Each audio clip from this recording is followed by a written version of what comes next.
በጣም አመሰግናለሁ። Thank you። በጣም አመሰግናለሁ።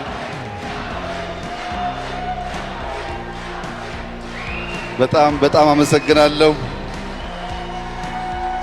እግዚአብሔር ያክብራችሁ። ቁጭ በሉ። በጣም ነው የማመሰግነው።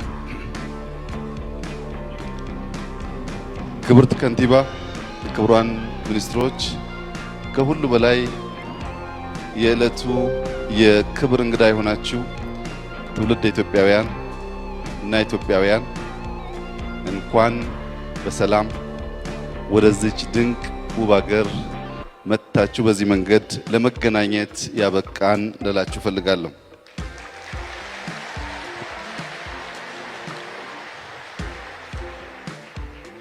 እናንተ ጠንቅቃችሁ እንደምታውቁት እንደ ኢትዮጵያ ያሉ ታሪክ እንደ ኢትዮጵያ ያለ ቅርስ ያላቸውና ልጆቻቸውን ቢጠሩ የማያፍሩ ሀገራት እንደዚህ አይነት ጥሪ ሲያደርጉ የመጀመሪያ አይደለም። በተለይ ዚዮኒዝም ወይም ጽዮኒዝም የሚባለው የትውልድ እስራኤላውያን ወደ ሀገር የመመለስ ጥሪ ከብዙ አስርት ዓመታት በፊት የነበረ ሙቭመንት ነው።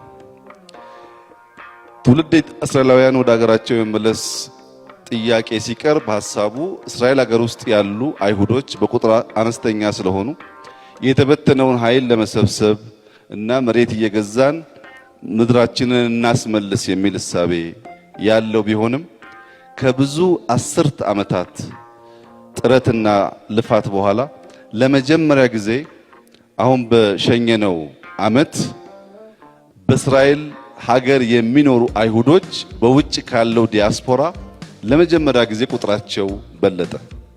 እንቅስቃሴው ሲጀመር በጣም ጥቂት አይሁዶች በሀገራቸው ይኖሩ ነበር።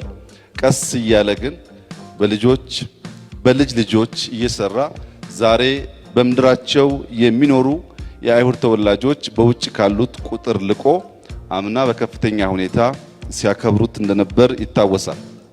የኛ ዓላማ እንደዛ አይደለም። በውጭ ያሉ ጥቂቶች ናቸው፣ በሀገር ውስጥ ያለን በጣም እንበዛለን። የኛ ዓላማ ልጆቻችሁን እንዳናጣ ሀገር እንዳላቸው ታሪክ እንዳላቸው እያደገች ያለች ውብ ሀገር እንዳላቸው እንዲያውቁና ከወዲሁ በየዓመቱ በሚደረገው ጥሪ ምናልባት ኢትዮጵያ ባጠረ ጊዜ ውስጥ ወደ ተሻለ ቁመና ስትደርስ እናንተን እንኳ ሙሉ በሙሉ ባናገኝ ልጆቻችሁን ግን ሙሉ በሙሉ ማስቀረት እንዲቻል ነው።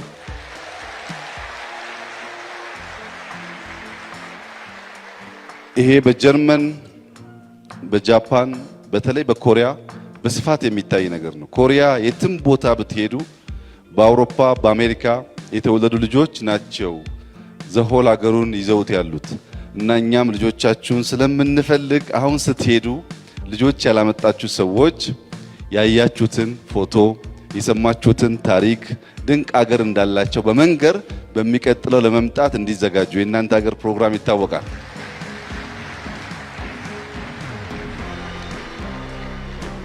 አሁን እንደ ዋዛ የጀመርነው ወደ ሀገር የመመለስ ጥሪ በ10 በ15 ዓመታት ውስጥ ተአምራዊ የሆነ ውጤት እንደሚያመጣ ጥርጥር የለውም። አንድ ብለን ጀምረናል። አንድ ብለን የጀመርነው እያደገ ይሄዳል። በእርግጠኝነት የምናገረው ዘንድሮ ሀገሬን ብላችሁ ጥሪያችንን አክብራችሁ የመጣችሁ ሰዎች ባላጋንን 90% እጅግ በጣም ደስተኛ ናቸው።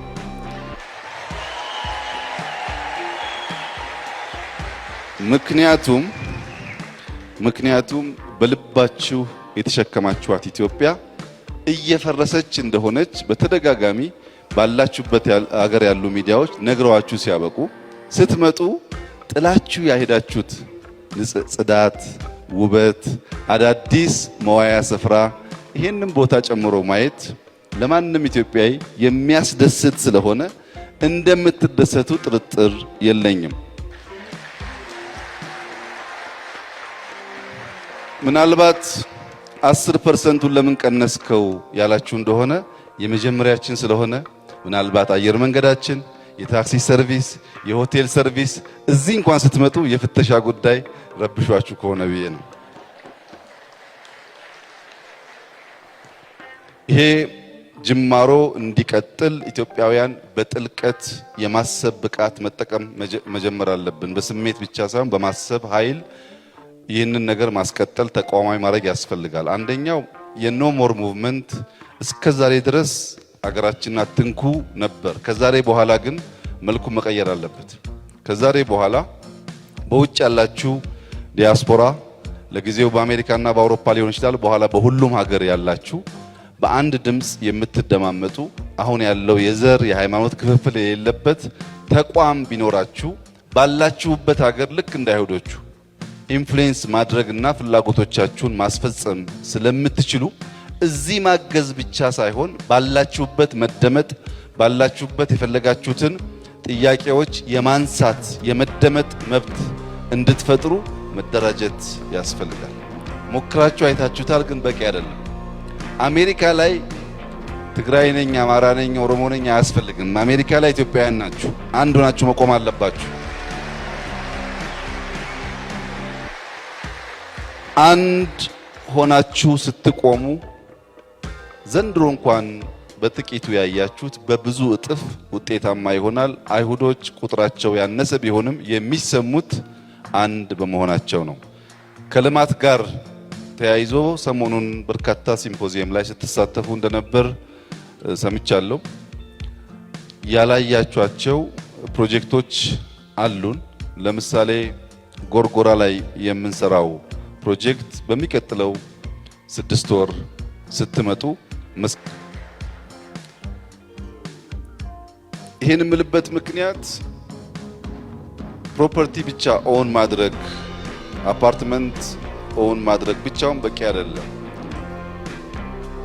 የሚከራይ የሚሰራ ከሆነ እዛ ስላላችሁ ያግዝና በፍጥነት ወደ ሀገራችሁ እንድትመለሱ ስለሚያግዝ ጭምር ነው እና እንኳን ደህና መጣችሁ። በመምጣታችሁም ደስተኞች ናችሁ። ሰሞኑን ትንሽ ውጅንብሮች ስላሉ ኢትዮጵያ ውስጥ ዲያስፖራውም በትንሹ ስላዘነ ጥቂት ሀሳቦች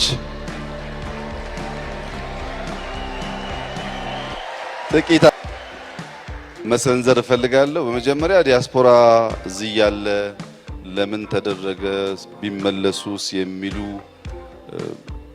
ሀሜቶች ሰምቻለሁ። እኛ እናንተ እንደምናስበው እንደ ቤተሰብ ነው እንጂ ስትመጡ ዋሽተን ስትሄዱ የምናደርገው ነገር የለም። ብትሄዱም ብትመጡም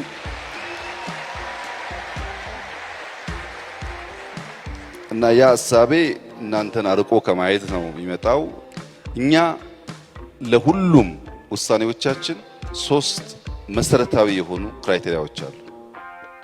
ማንኛውም ነገር ስንወስን የዛሬውን እራት ከናንተ ጋር መብላት እንኳን ስናስብ ከዚህ ጉዳይ አንጻር ምን ጥቅምና ጉዳት አለው ብለን ነው። አንደኛው ሉዓላዊነት። በኢትዮጵያ ሉዓላዊነት ለአፍታም የሚደራደር ስብዕና ያለው ግለሰብም መንግስትም እንዳልሆነ ባለፉት ጥቂት ጊዜዎች ያየን ይመስለኛል። ስለዚህ አንደኛው መስፈርት ሉዓላዊነት ነው። ሁለተኛው መስፈርት ብሔራዊ ጥቅም ነው። ለዚች ሀገር ብሔራዊ ጥቅም ምን ፋይዳ ያስገኛል የሚል መመዘኛ ነው። ሶስተኛው ሀገራዊ ክብር ነው። ክብር ያላት ሀገር ስለሆነች ምንም ድሃ ብትሆን